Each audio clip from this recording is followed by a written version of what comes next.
So, finding love online. And the reason I bring this up is, you know, I'm 52 years old. And I'm lucky, I'm married for 30 some years and I have companionship. But we all want companionship in life, and there are people, you know, over 50, over 60 who are still looking. I'm going to tell you a tale right now of a very good friend of mine. At 60 years old, she got a divorce. And she went up on a website called Our Time. And Our Time is a dating website for folks over 50. And she met this man. And he was a wonderful man. And in the first month, this was a whirlwind romance all online. She never met him. He asked every question about her kids, her work, her political beliefs, her religious beliefs, and everything she said, he parroted back. He agreed with everything that she was asking, right? Well, that was the first clue.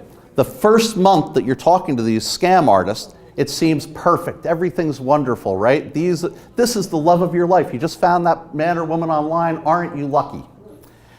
They tell you that they live in the US. In the story that I'm telling you, this gentleman told my friend that he was an international businessman that had a company in Latvia and had a company in New York, and he lived in a penthouse in Manhattan.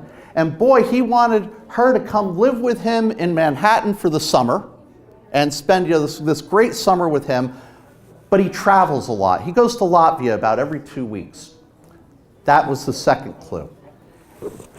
Every time he was supposed to meet her, every single time he was supposed to meet her, about 8 times, about 5-10 minutes before they were supposed to meet, he would mysteriously contact her and say, "Oh, I had this emergency, I can't meet you," right? That's your next clue. When they say they are going to meet you and can't meet you, start running. Eventually, they tell you that they have to travel. And in this case, this gentleman told my friend that he had to go to Latvia for business.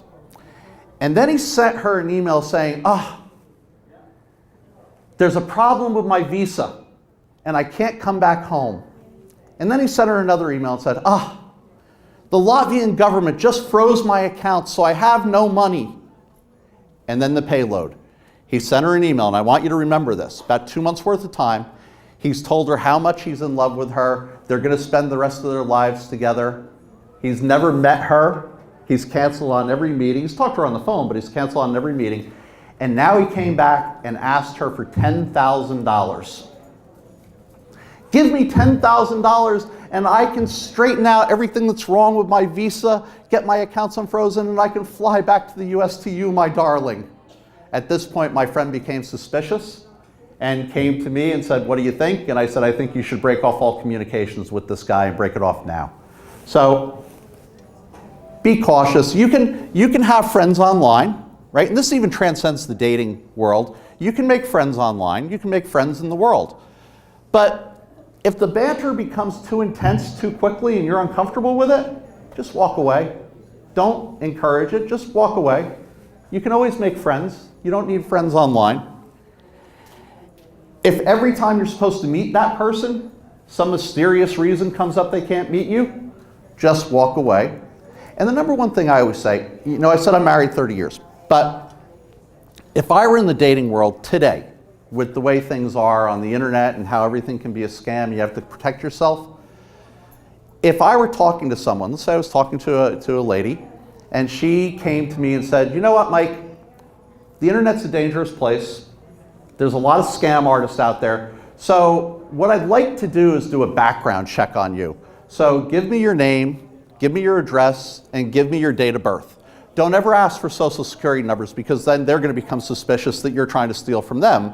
But give me your name, give me your date of birth, give me your address. I'm going to run a background check on you." Now, a legitimate person is more than likely going to say, "Okay, run a background check on me."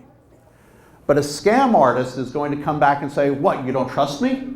You don't love me? How can you treat me like this?" The second you start hearing those words, leave. Just stop talking to the person.